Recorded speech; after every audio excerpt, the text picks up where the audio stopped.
Welcome to my channel. இன்றைக்கி நம்ம என்ன செய்ய போகிறோன்னா பிரியாணி தாங்க செய்ய போகிறோம். நல்ல மழை அடிக்குது. இந்த மழைக்கு எதமாக சாப்பிட்றதுக்கு சிக்கன் பிரியாணி செய்யலாம். வாங்க வீடியோக்குள்ளே போகலாம்.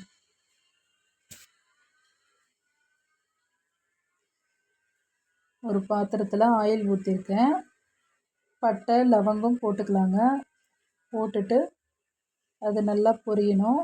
பொரிஞ்சதுக்கப்புறமா வெங்காயம் போட்டுக்கிறேன். வெங்காயம் போட்டுக்கிட்டு நல்லா வதக்கிடலாம்.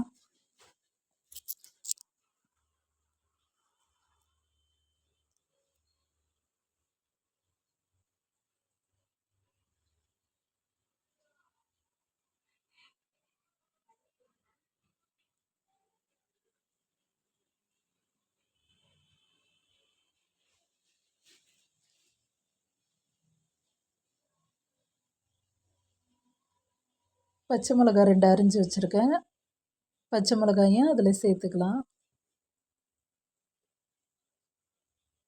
நல்லா வதங்கணும். பக்கத்தில் சாப்பாடு வச்சுருக்கேன். பிரியாணி அரிசி போட்டு சாப்பாடு வச்சுருக்கிறேன். அது பாதி வேக்காடு வெந்து வரணும். வடி பிரியாணி தான் இன்றைக்கி நம்ம செய்ய போகிறோம்.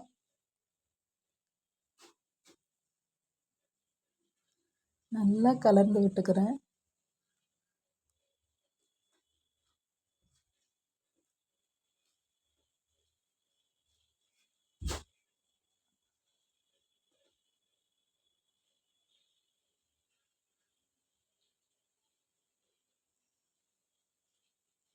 நல்லா வெங்காயம் வதங்கி வரணுங்க. நல்லா பொன்னிறமாக வதங்கணும்.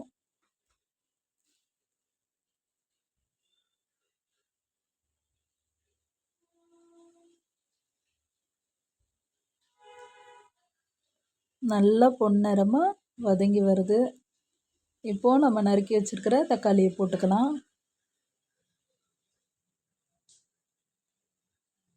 நல்லா அதையுமே வதக்கி விட்டுக்கலாம்.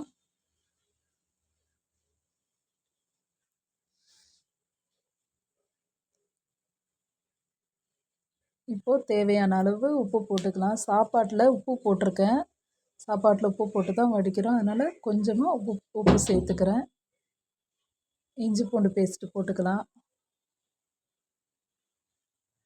3 டீஸ்பூன் இஞ்சி பூண்டு பேஸ்ட்டு சேர்த்துக்கிறேன்.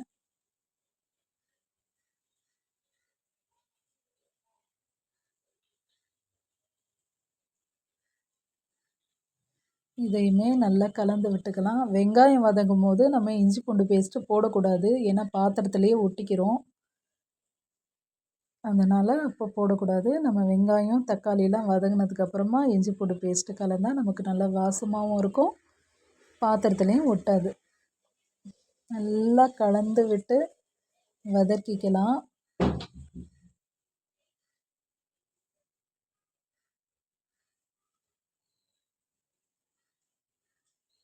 இப்போது நம்ம நறுக்கி வச்சுருக்கிற கொத்தமல்லி இலைகளும் புதினாவும் அதில் சேர்த்துக்கலாம்.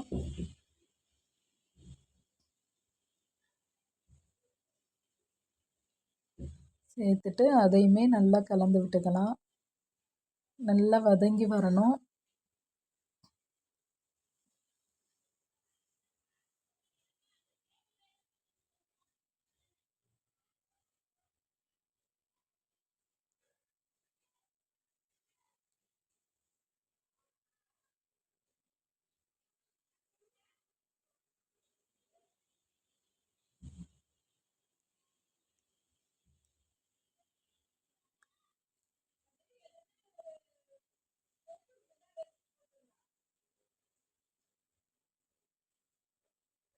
இப்போது நான் காஞ்ச மிளகா சுடு தண்ணியில் ஊற வச்சுருந்தேங்க. அதை நல்லா அரைச்சிட்டேன். ஒரு 10 நிமிஷம் அதை ஊற வச்சுட்டு அந்த காஞ்ச மிளகாவை நல்லா மசாலா மாதிரி அரைச்சி எடுத்துக்கோங்க. அப்போ தான் டேஸ்ட்டு நல்லாயிருக்கும். நமக்கு கடை மிளகாய் தூளை விட காஞ்ச மிளகா ரொம்ப டேஸ்ட்டாக இருக்கும். அப்புறம் பிரியாணி மசாலா 2 டீஸ்பூன் பிரியாணி மசாலா, ஒரு 6 காஞ்ச மிளகா அரைச்சி வச்சுருந்தேன். அந்த 6 காஞ்ச மிளகா, 2 டீஸ்பூன் பிரியாணி மசாலா, ஒரே ஒரு ஸ்பூன் சின்ன ஸ்பூனில் மஞ்சள் தூள் போட்டு நல்லா கலந்துக்கலாம்.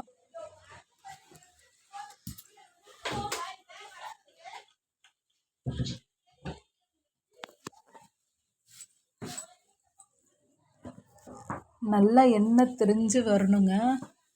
இந்த மசாலாலாம் போட்டு எண்ணெய் நல்லா இது மாதிரி வரணும். இதுக்கப்புறம் சிக்கனை சேர்த்துக்கிறேன். நான் 1/2 கிலோ சிக்கன் தான் வாங்கியிருந்தேன். அதுக்கேற்ற மாதிரி தான் பிரியாணி இன்றைக்கி செய்கிறேன்.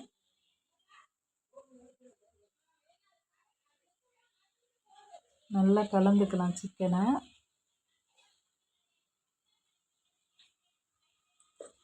அரை கிலோ கறி, 1/2 கிலோ அரிசி. அதுக்கேற்ற மாதிரி செஞ்சுக்கணுங்க. நல்லா கலந்து விட்டுட்டு கொஞ்ச நேரம் அடுப்பை சிம்மில் வச்சுருக்கலாம்.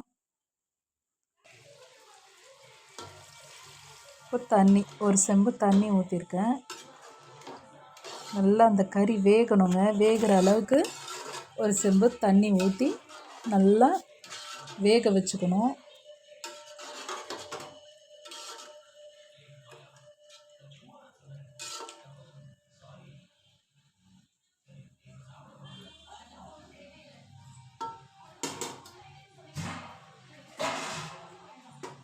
இன்னும் கொஞ்சமும் தண்ணி சேர்த்துக்கலாம். கறி வேகிற அளவுக்கு நல்லா மசாலாலாம் கொதி வரணும். அது வரைக்கும் தண்ணி நல்லா சேர்த்துட்டு மூடி போட்டு வச்சிடலாங்க. 10 நிமிஷம் நல்லா கொதித்து கிரேவியாக வரணும்.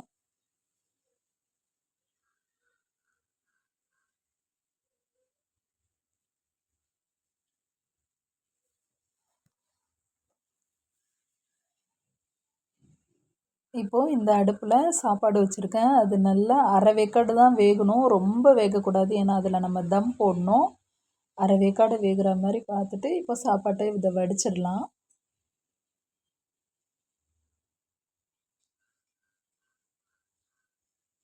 இது நல்லா வெந்து வந்துருச்சுங்க. சிக்கன் நல்லா வெந்துருச்சு. இன்னும் கொஞ்சமே கொதிக்க வச்சுட்டு நம்ம தம் போட்டுடலாம். இப்போது அது வடித்த சாப்பாடை எடுத்து இதில் போட்டுடலாங்க. ரொம்ப சாப்பாடு வெந்து போச்சுன்னா குழஞ்சிரும் நமக்கு. அரை வேக்காட்டில் வச்சு வடிக்கணும். எப்போவுமே வடி பிரியாணி செய்கிறதுக்கு அரை வேக்காட்டில் தான் வச்சு வடித்து போடணும். ரொம்ப வடிக்கக்கூடாது. ரொம்ப வேக வச்சோன்னா நமக்கு சாப்பாடு இதுவாக வராது. ரொம்ப கொல கொலன்னு போயிடும் சாப்பாடு.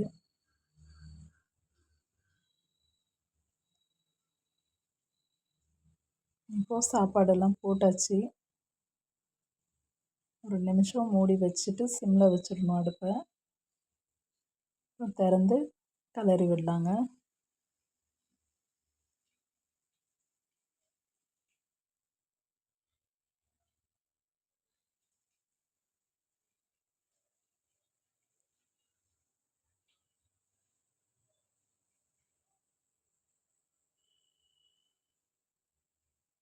நல்லா அடியிலேருந்து கிளறி விடலாம். ரொம்பவும் நம்ம கரண்டி போட்டு கிண்டக்கூடாது. சாப்பாடு உடஞ்சிரும் அரிசி. நல்லா கிளறி விட்டுட்டு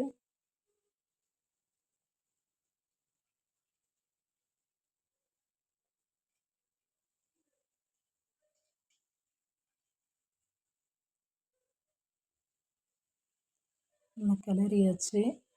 இப்போ மூடி அடுப்பு நல்லா சிம்மில் வச்சுட்டு தம் போட்டு வச்சிடலாம். ஒரு 5 நிமிஷம்.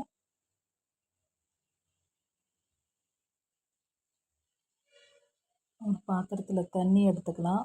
ஃபுல்லாக தண்ணி எடுத்துக்கணும்.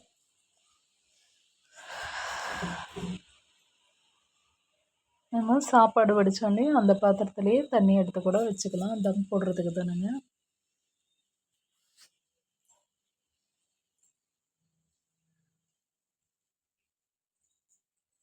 தண்ணி எடுத்துட்டு இங்கே வச்சாச்சு. அடுப்பை நல்லா சிம்மில் வச்சுக்கோங்க.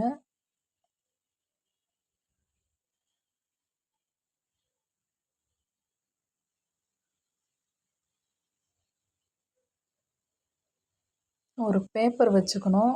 கொஞ்ச நேரம் சென்று அந்த பேப்பர் வச்சு அது மேலே தட்டு போட்டு மூடி தம் போட்டு வச்சிடணும். இதை திறந்து பார்க்கலாங்க ரெடி ஆகிடுச்சான்ட்டு. 10 நிமிஷம் ஆயிடுச்சு. மேலே அந்த தண்ணியே இல்லை பாருங்கள், நல்லா தண்ணி இதுவாகிடுச்சு. பிரியாணி ரெடி ஆகிடுச்சிங்க. வடி பிரியாணி செஞ்சாச்சு. இப்படி ஒரு தடவை ட்ரை பண்ணி பாருங்கள், சாப்பிட்றதுக்கு அருமையாக இருக்கும்.